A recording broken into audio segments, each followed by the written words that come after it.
আসসালামু আলাইকুম, কেমন আছেন সবাই? আশা করছি ভালো আছেন।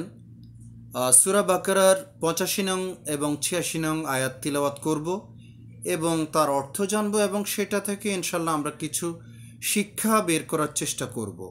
তো সাথেই থাকুন ইনশাল্লাহ। আউযু বিল্লাহি মিনাশ শাইতানির রাজিম। বিসমিল্লাহির রহমানির রহিম। সুম্মা আনতুম হাউলাই তাকতুলুনা আনফুসাকুম আতুখরিজুনা ফারিকাম মিনকুম মিন দিয়ারিহিম তাজাহারুনা আলাইহিম বিল ইসমি ওয়াল উদওয়ানি আইয়াতুকুম উসারাত তুফাদুহুম অহুয়া মুহাররামুন আলাইকুম ইখরাজুহুম আফাতুমিনুনা বিবাদিল কিতাবি অতাকফুরুনা বিবাদিন ফামা জাযাউ মান ইয়াফআলু যালিকা মিনকুম ইল্লা খিজিয়ুন ফিল হায়াতিদ দুনিয়া ওয়া ইয়াওমাল কিয়ামাতি ইউরাদ্দুনা ইলা আশাদ্দিল আযাবি ওয়ামাল্লাহু বিগাফিলিন আম্মা তা'মালুন। এটা সূরা বাকারার 85 নং আয়াত এবং তার অর্থ পড়ছি, অতঃপর তোমরাই তো তারা যারা নিজেদেরকে হত্যা করছো এবং তোমাদের মধ্য থেকে একটি দলকে তাদের গৃহ থেকে বের করে দিচ্ছ, পাপ ও সীমা লঙ্ঘনের মাধ্যমে তাদের বিরুদ্ধে সহায়তা করছো। আর তারা যদি বন্দী হয়ে তোমাদের নিকট আসে, তোমরা মুক্তিপণ দিয়ে তাদেরকে মুক্ত করো, অথচ তাদেরকে বের করা তোমাদের জন্য হারাম ছিল। তোমরা কি কিতাবের কিছু অংশে ঈমান রাখো আর কিছু অংশ অস্বীকার করো? সুতরাং তোমাদের মধ্যে যারা তা করে, দুনিয়ার জীবনে লাঞ্ছনা ছাড়া তাদের কি প্রতিদান হতে পারে? আর কিয়ামতের দিনে তাদেরকে কঠিনতম আযাবে নিক্ষেপ করা হবে। আর তোমরা যা করো, আল্লাহ সেই সম্পর্কে গাফেল নন বা অনবহিত নন। 86 নং আয়াত পড়ছি। উলাইকাল্লাযীনা ইশতারাউ আল হায়াতাদ দুনিয়া বিল আখিরাতি ফালা ইউখাফফাফু আনহুমুল আযাবু ওয়ালা হুম ইউনসারুন। তারা আখিরাতের বিনিময়ে দুনিয়ার জীবনকে খরিদ করেছে বা কিনেছে, সুতরাং তাদের থেকে আযাব হালকা করা হবে না এবং তারা সাহায্যপ্রাপ্তও হবে না। এটা সেই ইহুদিদের সম্পর্কেই বলা হচ্ছে। সূরা বাকারার বিশাল একটা অংশ জুড়ে ইহুদিদের সম্পর্কে বলা হয়েছে, বর্ণনা দেয়া হয়েছে, কারণ তারা যা যা করত সেগুলো পরবর্তী সময়ে যে আরও বহুবার ঘটবে আল্লাহ সেটা ভালোভাবেই জানতেন এবং সেই জন্যে আল্লাহ তাআলা কোরআনে সেটা দিয়েছেন। এবং যখন কোরআন নাজিল হয়েছে তখনও এই ধরনের ঘটনা চলছিল, যে কারণে অতীতের ঘটনাগুলোকে কোরআনের মাধ্যমে দেওয়া হয়েছে যেন সেটা থেকে সেই সময়ের মানুষ এবং এই সময়ের মানুষ, যুগে যুগে যত মানুষ আসবে, তারা যেন এই আয়াতগুলো পড়ে এই আয়াতে যে ঘটনাগুলো বলা হচ্ছে সেগুলো থেকে যেন শিক্ষা নেই আমরা, এবং সেই ধরনের ঘটনার যেন পুনরাবৃত্তি আমরা না করি, এবং যা হচ্ছে সেটা থেকে যেন আমরা শিক্ষা নেই, সরে আসি। তো এখানে যদি খেয়াল করি আমরা, ইহুদিদের সম্পর্কে এভাবে বলা হচ্ছে যে তারা ওইসব লোক যারা নিজেদেরকে হত্যা করত, মানে নিজেদের আত্মীয় স্বজন আপনজন এমন কাউকে তারা একে অপরকে হত্যায় লিপ্ত থাকতো এবং কি করত, তাদের ঘরবাড়ির থেকে তাদেরকে বের করে দিত। একটা শ্রেণী যারা একটু শক্তিশালী তারা অপর শ্রেণীকে বের করে দিত এবং পাপ ও সীমা লঙ্ঘনের মাধ্যমে তাদের বিরুদ্ধে সহায়তা করত। মানে হচ্ছে যে এবার আপনার দুর্বল যেই লোকগুলো আপনার পাশে রয়েছে তাদের সাথে অন্য কোনো একটা শ্রেণী যারা যুদ্ধ করে বা সংঘর্ষে লিপ্ত, আপনি ওই বিপরীত লোকদেরকে সহায়তা করছেন আপনার নিজের লোকদের বিরুদ্ধে। এভাবে সীমা লঙ্ঘন করা হতো।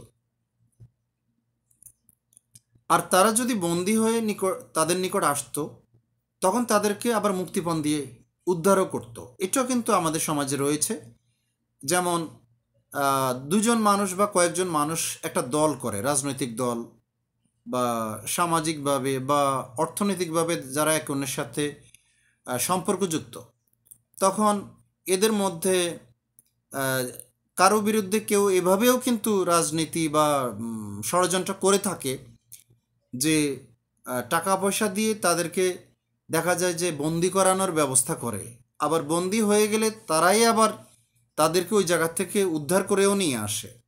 এরকম ঘটনাও কিন্তু ঘটে। তো যেটা অতীতেও ছিল, এখনও চলছে। অথচ তাদেরকে বের করা তোমাদের জন্য হারাম ছিল, নিষিদ্ধ ছিল ওই সময়ে। তাহলে আল্লাহ তাআলা বলছেন, তোমরা কি কিতাবের কিছু অংশে ঈমান রাখো আর কিছু অংশ অস্বীকার করো? মানে যেটা তাদের সুবিধা বা ভালো লাগে, ইচ্ছে হয় সেটা তারা মানে, যেটা ভালো লাগে না, ইচ্ছা হয় না, সেটা তারা মানে না, মানতো না। যেটা এখনও চলছে। আমাদের ইচ্ছা বা সুবিধা অনুযায়ী আমরা কোরআনের কিছু কথা মানি, আবার কিছু কথা মানছি না, নিজেদের মতো করে চালিয়ে যাচ্ছি। যেমন যেই আয়াতগুলো মানলে আমাদের নিষিদ্ধ কাজ, হারাম কাজ, অনৈতিক কাজ যত রকম আছে, ঘুষ, সুদ, খুনাখুনি, মারামারি, লুণ্ঠন, রাহাজারি, ধর্ষণ, ব্যভিচার, যেগুলো করতে গেলে, কোরআন মানতে গেলে ওগুলো করা যায় না, তো সেক্ষেত্রে আমরা কোরআনকে আর খেয়াল করি না। এমনকি রাষ্ট্র পরিচালনার ক্ষেত্রেও, সমাজ পরিচালনার ক্ষেত্রেও আমরা কোরআনকে অনুসরণ করি না। কারণ এটা অনুসরণ করলে আমরা যে পাপাচারগুলো করি, মানুষকে জুলুম করি, সেগুলো আর আমরা করতে পারবো না, সেগুলো আর থাকবে না। এই কারণে আমরা সেই আয়াতগুলোকে মানছি না। কিন্তু কিছু কিছু আয়াতকে আমরা মানি। এমনও থাকে যে বড় বড় রাজনৈতিক নেতারাও কোনো কোনো কোরআনের আয়াত পড়ে মানুষের সামনে রেফারেন্স দেয়, যাতে করে সে যে মানে ইসলাম মানে বা ধর্ম মানে, এটা ওই মানুষগুলোকে একটা বোঝানোর চেষ্টা। তো সেটা তার প্রয়োজন, যেটা প্রয়োজন সেটা মানে, যেটা তার প্রয়োজন মনে করে না সেটা মানে না। ইহুদিরাও তাই করতো।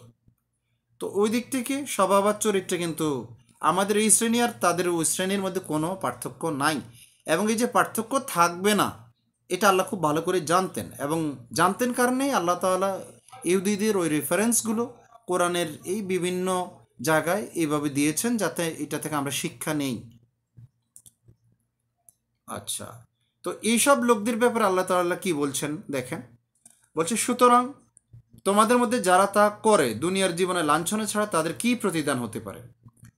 আপনি খেয়াল করবেন, যত ক্ষমতাশালী, প্রভাবশালী, বিত্তশালী যারা এই ধরনের কাজগুলো করছে, রাজনৈতিক স্বার্থে, অর্থনৈতিক স্বার্থে, ব্যক্তিগত স্বার্থে, যে কারণেই হোক না কেন, সে তাৎক্ষণিক হতে কাজটা করে একটা সুবিধা নিচ্ছে, মজা নিচ্ছে, বা ইত্যাদি ইত্যাদি, যাই হোক না কেন, কিন্তু পরবর্তী সময়ে হয়তো কিছুদিন পর বা কয়েক বছর পর দেখা যায় তার জীবনে এমন লাঞ্ছনা আসে, কষ্ট আসে, সেটা রাষ্ট্রীয়ভাবে হোক, ব্যক্তিগত বা পারিবারিক ক্রন্দলের কারণে হোক, দেখা যায় সে লাঞ্ছনা তখন আর সে হজম করার মতো শক্তি সামর্থ্য তার থাকে না। এটা কিন্তু প্রায়ই ঘটে, আমাদের সমাজে প্রায়ই ঘটে, রাষ্ট্রে প্রায়ই ঘটে। এটা আমরা বিভিন্ন লোকদের মাধ্যমে এটা দেখি, জানতে পারি। এই লোকগুলো একটা সময় মানুষকে অত্যাচার করত, জুলুম করত, কষ্ট দিত, হয়রানি করত, আর পাপাচার, ব্যভিচার, হত্যা, লুণ্ঠন, যত রকম যা আছে ওভারঅল করত। কিন্তু দেখা যায় আবার একটা সময় এসে এই লোকগুলো চরমভাবে অপমানিত হয়, লাঞ্ছিত হয়, সে রাষ্ট্র দ্বারাই, সমাজ দ্বারাই, তার নিজের কোনো লোক দ্বারাই, কোনো না কোনোভাবে তারা কিন্তু এটা হচ্ছে। এটা হচ্ছে দুনিয়ার লাঞ্ছনা। আর কিয়ামতের দিনে তাদেরকে কঠিনতম আযাবে নিক্ষেপ করা হবে। আর কিয়ামতের দিনে কঠিন আযাব সেটা তো রয়েছেই। মানে দুনিয়ার লাঞ্ছনা, এই লোকগুলো দুনিয়াতে থাকতেই লাঞ্ছনা পাবে, এটা আল্লাহ তাআলার গ্যারান্টি দিয়ে এই আয়াতে বলেছেন। যারা এইসব বিশৃঙ্খলাগুলো করে এবং করবে, দুনিয়াতে তারা জিন্দা থাকতে লাঞ্ছনা পাবে, এবং আখেরাতে তো তাদের আরও কঠিন আযাবের সম্মুখীন হতেই হবে, সেটা তো আর অপেক্ষা রাখে না।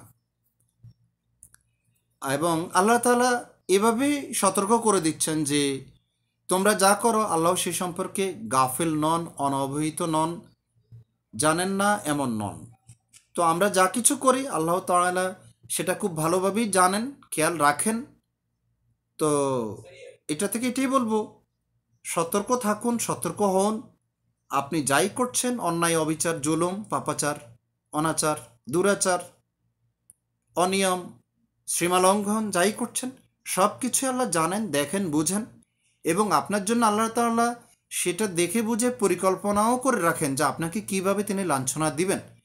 এবং আপনার এসব অপকর্মের কিছুদিন পর বা কয়েক বছর পর আপনি ঠিক লাঞ্ছনায় পড়ে যাচ্ছেন, যে এখনও পড়েন নাই, আপনার আত্মীয় স্বজন পড়েছে, আপনার পরিচিত লোকেরা এমন লাঞ্ছনায় পড়েছে। তো তাদেরকে দেখে শিখে নিন, বুঝে নিন এবং সেখান থেকে শিক্ষা নিয়ে বেরিয়ে আসুন, যেন ওই লাঞ্ছনায় অন্তত আপনাকে পড়তে না হয়। এবং ৮৬ নম্বর আয়াতের যে অর্থটা পড়েছিলাম, যে তারা আখিরাতের বিনিময়ে দুনিয়ার জীবনকে খরিদ করেছে, মানে হচ্ছে আখিরাতের তারা যেই যদি ভালো কাজ করত, আল্লাহর দেয়া যে নিয়ম বিধানগুলো তারা মেনে চলতো, ইহুদিরা, ওই সময়ের ইহুদিদের কথা এবং এই সময় যাদেরকে কোরআন দেওয়া হয়েছে তাদের কথাও বলা হচ্ছে এখানে, যে তারা আখিরাতের বিনিময়ে দুনিয়ার জীবনকে খরিদ করেছে। মানে আখিরাতের যে আরাম আয়েশ বা জান্নাতের যে সুখ স্বাচ্ছন্দ্য, সেগুলোকে বিসর্জন দিয়ে তারা দুনিয়ার আরাম আয়েশ, ফুর্তি ফার্তা, মৌজ মাস্তি, খুনাখুনি, লাঠালাঠি, ক্ষমতাগিরি, যত রকম যা আছে সব কিছুকে তারা অর্জন করে নিয়েছে। এবং এই সব কিছু অর্জনের জন্য তারা আখেরাতকে বিসর্জন দিয়েছে।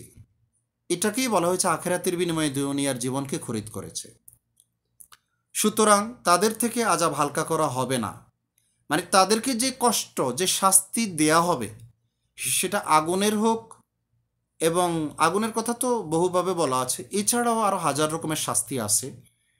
তাদেরকে যে শাস্তি দেওয়া হবে তাদের অপরাধ সম্পর্কে, সে শাস্তিগুলো কখনো কমানো হবে না, হালকা করা হবে না, এবং তারা সাহায্যপ্রাপ্তও হবে না, এবং তাদেরকে ওখানে কেউ সাহায্য করবে না, কখনোই তারা সাহায্যপ্রাপ্ত হবে না।